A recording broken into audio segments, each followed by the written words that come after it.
So when you were the age of these guys, 17, 18 years old, you had a plan. What was that plan? And then as time went on, what ended up happening? Okay. And can you guys hear in the back when he's talking? Let me know. You guys hear me? All right. 17 years old, you know, I thought I had somewhat of a plan. My plan was to go to college. Not sure what for. Didn't know what I wanted to study at that point, but I had an idea, but I wanted to go to college. It had been drilled into me and my sisters, my younger brother from day one. You got to go to college. You got to go to college. You got to make good money, and the only way to do that is you got to go to college. At that point, factory jobs were dying in New Hampshire. Manufacturing was going, you know, down the toilet. Those jobs were disappearing. Factories were closing everywhere. A little background on myself: I was raised on a dairy farm. Anybody live on a dairy farm? Any of you guys? Nobody. Well, we had dairy cows that needed to be milked twice a day. Okay? My father used to get up at 4 o'clock in the morning. He'd come into the house 8:30 at night. We had 160 head of Holstein cows, milked twice a day. Fortunately, they weren't milked by hand. They were milked by machine, but the machine still had to be put on. Cows had to be milked twice a day, every day, all year. My brother and I saw at an early age that you know, my father wasn't making a great deal of money, and he was working like crazy, and we knew we didn't want to be dairy farmers. And we were the first in a long line of Hubbards who did not want to be dairy farmers. I don't know why it took so long for the rest to figure it out, but finally a couple of us figured out we didn't want to be dairy farmers. Eventually what happened, my dad died when I was 14. We ended up losing the farm, so we lost all the money. We went broke, basically.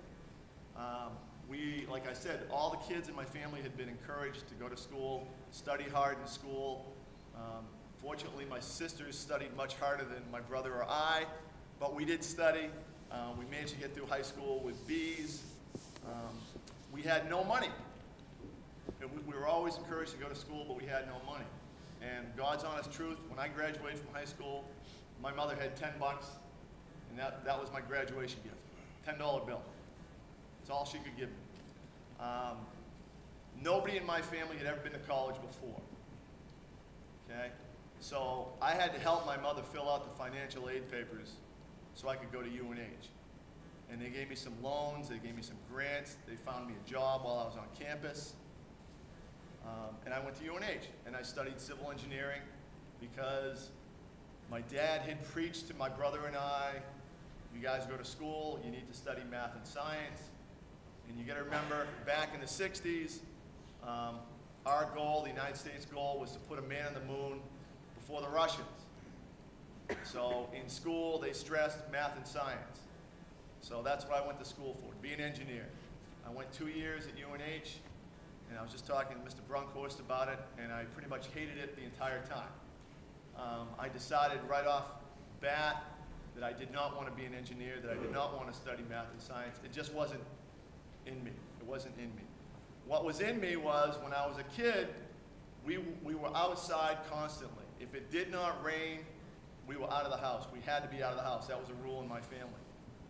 And my brother and I were constantly building things.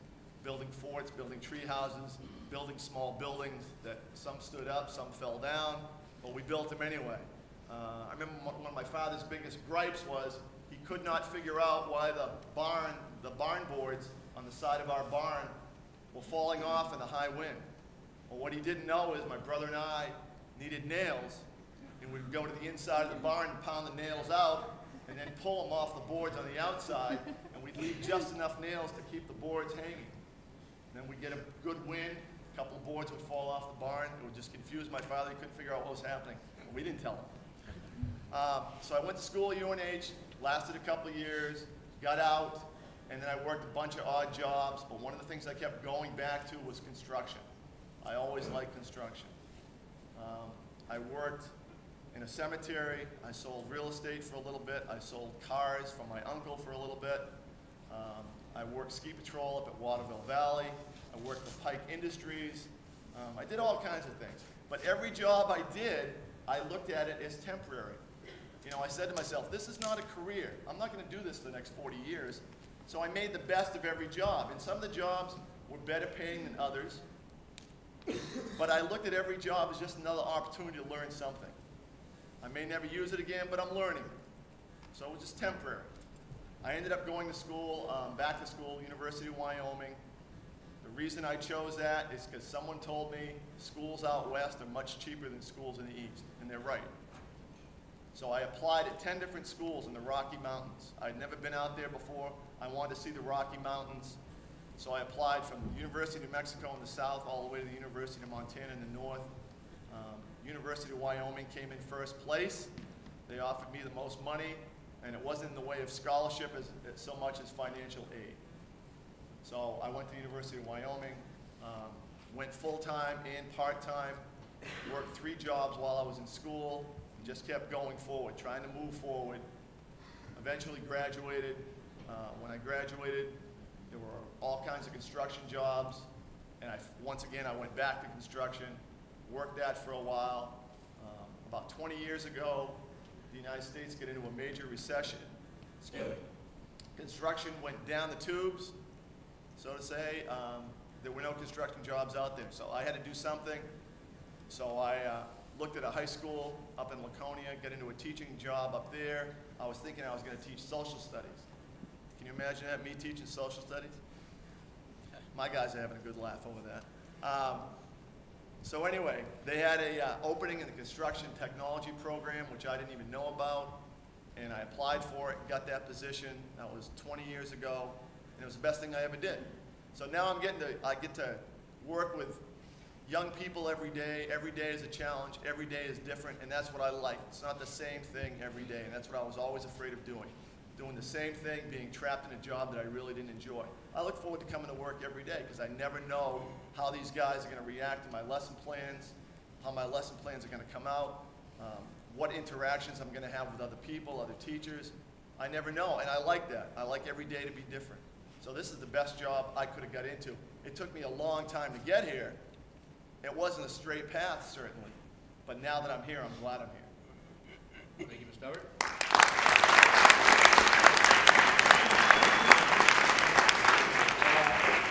Next up is Ms. Murdoch, who's our criminal justice teacher, and I'll ask the same question again.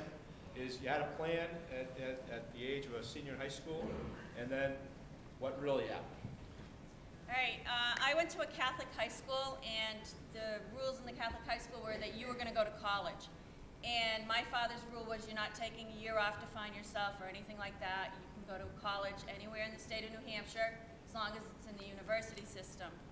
So I was accepted to Plymouth State College, and I thought that, well, I worked with animals in high school. I worked for vet at one point. I worked for the Humane Society, and I was a camp counselor at Camp Sargent for many years. And I said, all right, I'm going to go environmental biology. Well, my freshman year couldn't pass Chem 2 to save my life, so I had to change my major. So I went home and told my father I was thinking that I might want to change my major. And my father learned every time I said that, he would cringe. But I always had a plan. So I said, well, I always worked with kids at the camp, so I'm going to go into education. And then 2 years after that, I decided I didn't want to stand up and teach kids. I wanted to work with kids and counsel them. So I went in and I changed my major yet again to recreational counseling.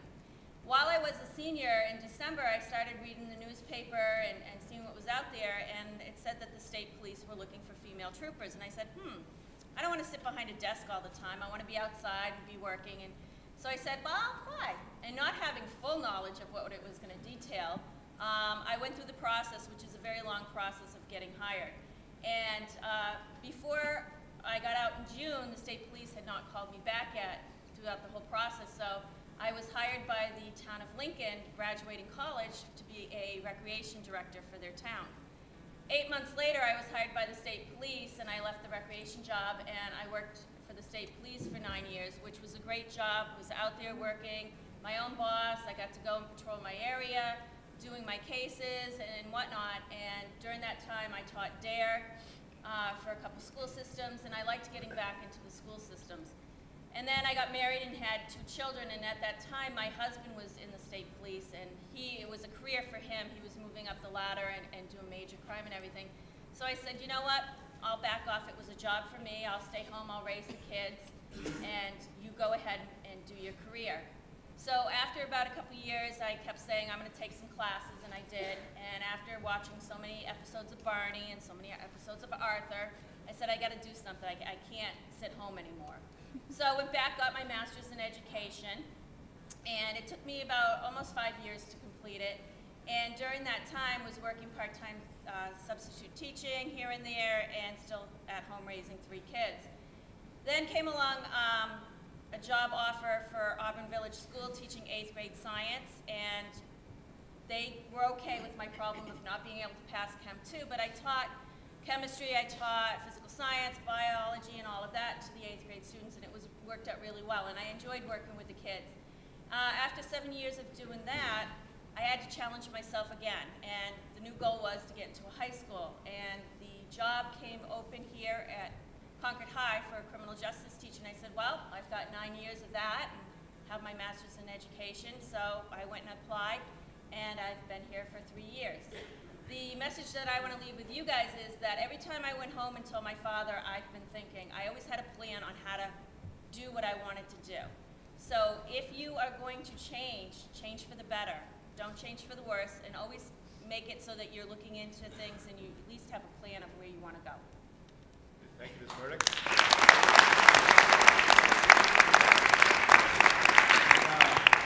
Next up is our new guy, Mr. Mungovan. You want a microphone or you want to talk up? Microphone or not? Can you guys hear me? Yes. All right, when I was a junior, I applied to one college, and I got in my junior year. So my whole senior year... There you go. Sorry. Someone can't hear me? Yeah, a few people. They give me the signal. All right, when I was a junior, I applied to one school and I got in. So my whole senior year, I waited patiently to move from Merrimack, New Hampshire to Seattle, Washington. I got accepted to the Art Institute of Seattle. So unlike you guys maybe, I had a plan. But I only spent 11 months in Seattle. I was 18 and I needed more experience. I had like the travel bug, so I packed up and I moved to Houston. So I finished my associate's degree in the Art Institute of Houston. In hindsight, moving to Houston was actually the biggest mistake of my life, but I got a degree out of it. So I moved back home, unfortunately, but in '94, when I was 21, I started my own graphic design business. My plan at that point was to have a thriving, successful business. And so for 5 years, I did do that.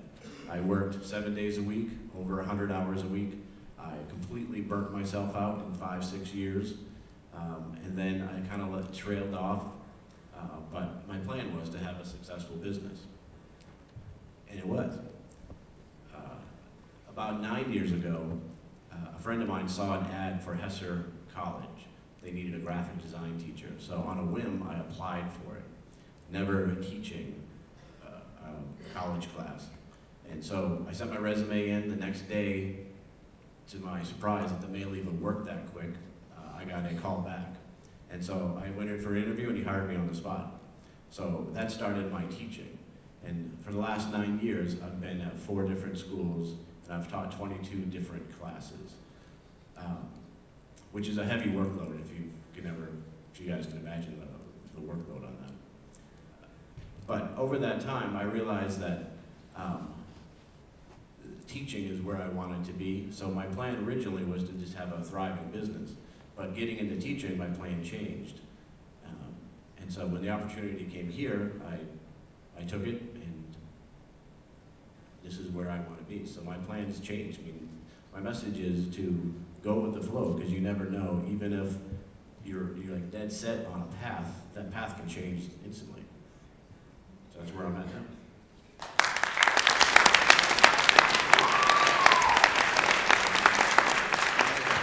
And last but not least, Mr. Bill, who's one of our automotive teachers, and Mr. Bill, again, you had a plan, and then what really happened?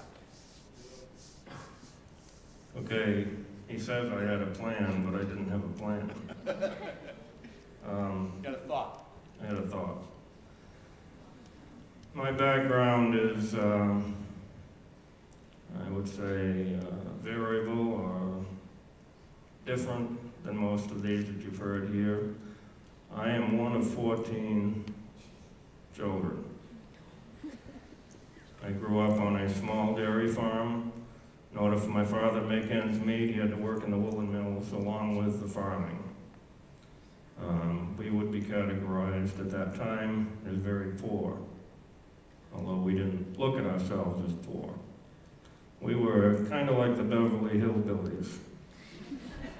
We were 6 miles out on a dirt road, and when we went to church on Sunday morning, my father drove us down in a Model A Ford. There were 14 of us in that car, and he'd stop on the way and pick up a few more. So we were 3 deep in the back seat. 1 row sitting, 1 row sitting on your lap, and 1 row standing. Now, if you can imagine 14 kids in that situation, who's being pinched? Well, anyway, by the time I was your age, I really didn't know what I wanted. I started out as thinking I wanted to be an accountant. So I went to accounting school. I had applied for this school and got in on recommendations of some teachers because I wasn't the best student in the world. I got some scholarship money. I spent 1 semester in that college and decided that wasn't for me. I didn't think I wanted to spend the rest of my life sitting behind a desk. I went back out into the workforce, went back into the woolen mills. Back in those days, we had tanneries also. I worked some in the tannery. We were making $1.55 an hour back then. My goal in life at that point in time was to make $10,000 a year. That was big money to even think about. And to make that kind of money, you had to leave the little town I was in. The woolen mills were going out, and I decided that I would enlist and go into the United States Army. I spent the next 4 years of my life in the Army. I enlisted, the Vietnam War was on, and I enlisted as a helicopter mechanic. They sent me to all their schools, and I became a crew chief on a helicopter gunship in Vietnam. I spent 13 months over there. Every time that aircraft went out, I went out with it. And we were on an assault helicopter battalion, so we would escort any troop-carrying ship, any medevac, any psychological warfare, any defoliation that was taking place, because we used to go out and defoliate the forest out there. And any time another group went out, the gunships went out with them for protection. Before the troops would sit down on the ground, we would make firing passes on the village or whatever area they were going into to try to secure the area. Anybody that was pinned down out there, we would call back in to give support. I left Vietnam, came back to the States for a year, spent my last year in Savannah, Georgia. I was very bored. This country at that time was in turmoil. A lot of you probably read about it now, but I lived through the era of the Cuban Missile Crisis. We were on the brink of World War III. The Watts riots, the Kent State shootings, Martin Luther King. Everywhere Martin Luther King went, there was rioting, so we were in constant riot control. I lived through that time. I was your age. I got out of the military in 1968 and got married. I went back to school. I was more ready for school at that time than I'd ever been. I spent 18 months at Spartan School of Aeronautics, and I got my aircraft license for working on aircraft. I came back to New Hampshire and I spent 2 years at Grenier Field working on small aircraft, and I didn't like it. An ad came up in the paper for a technician at an auto dealership in Manchester, factory owned by Porsche Audi. The Audi was just being introduced in this country, and Porsche was already here. I worked for them for 2 years. That dealership got sold, and in the process of that sale, I didn't have a job. I had had a vehicle accident a while before that, and I had collected $475 from that accident for the repairs on my car. Instead of repairing my car, I used that $475, and with a small handheld toolbox, I started in business for myself. As time went on, I needed special tools. I picked up the special tools. That business probably grew into something with a customer base of about 750 customers, regular customers. It was a 35-year struggle for me. During that 35 years, I was offered a job at the Tech in Manchester. I took that job and taught part-time automotive for the next 9 years. Because of the stress of either owning your own business or the stress of trying to manage a business and teach at the same time, I was having some medical problems. So I made a choice on doctor's orders that I needed to cut back somewhere. And I cut back the teaching position and went back to the business. I only realized shortly after that it was the business that was giving me the problems and not the teaching. So I kept up with that for another probably 10 more years, and I had a son that had been working with me for about 10 years, or since he was 10 years old. He had educated himself in automotive, and he was willing to take on the business. I was offered a position in Concord about 10 years ago as a part-time teacher. And I took that position. It was just 90 minutes a day. That turned into a position that I still have today. The first year I was here 90 minutes a day, and before that year was out, the instructional assistant had left his position here at Concord, and I took that job as well. So I was an instructional aide part-time and an automotive teacher part-time. That's the status I still hold today. I like it here at Concord. I like it a lot. It's a great staff to work with here, and for the most part, it's a great group of students. The message I have for all of you is we live in a country that's probably the best country in the world. There's more opportunities here than there is any other place in the world, and that's why you see such an influx of people wanting to come here.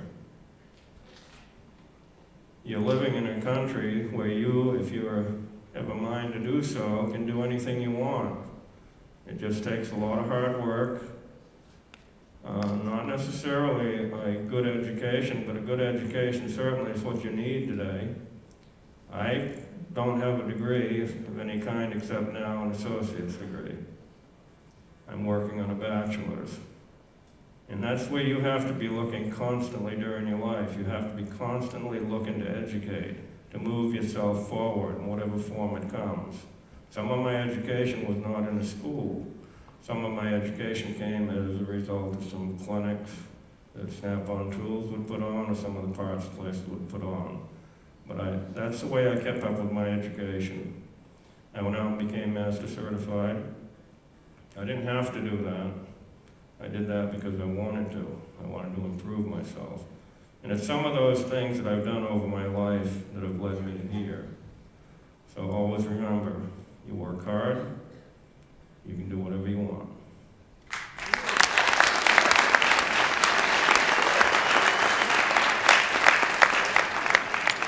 I just want to add just a couple final words, and just one from personal experience.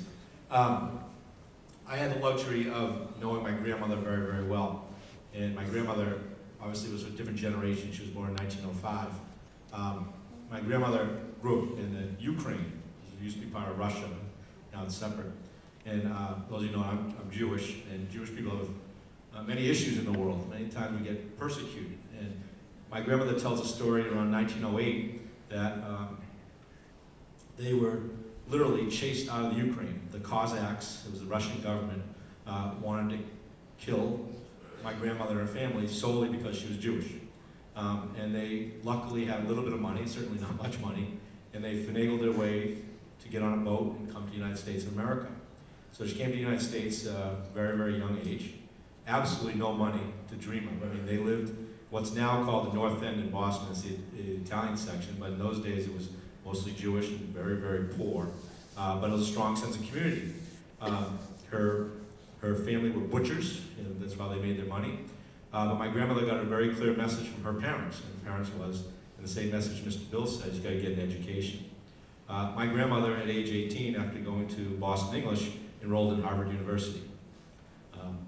And she was a graduate of Harvard. And to think that at that time, from no money, growing up in a different country, you know, she had to come to the United States, figure it all out, and she gets enrolled in what's called Radcliffe or Harvard University. She graduated. And the message I'd send that she saw the matriarch of our family was the exact same message Mr. Bill said, which is education is your key to success. And education does not need to come in the form of a perfect college or a perfect two-year trade school. It's going to come in so many different ways, but you have to have the right attitude to say, at all times, I got to get educated. Even if you're working in a restaurant and there's a great manager there or a great line cook, go to them and say, show me how it's done. Ask all the time. The enduring understandings for today up on the board is expectations, plans, and desires for the future change over time for most people, as evidenced by our speakers. Decisions are always made with partial knowledge, regardless of how much research you conduct. You're going to make the best decisions you can.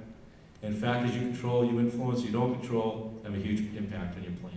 So, from here, I'm going to ask you to go back to your classrooms, take a few minutes with your teachers, ask some questions. Some of them didn't speak today. I wish you a great one more day of school tomorrow. A terrific holiday, terrific new year, and we'll see you guys when you come back next Tuesday. Thank you very much.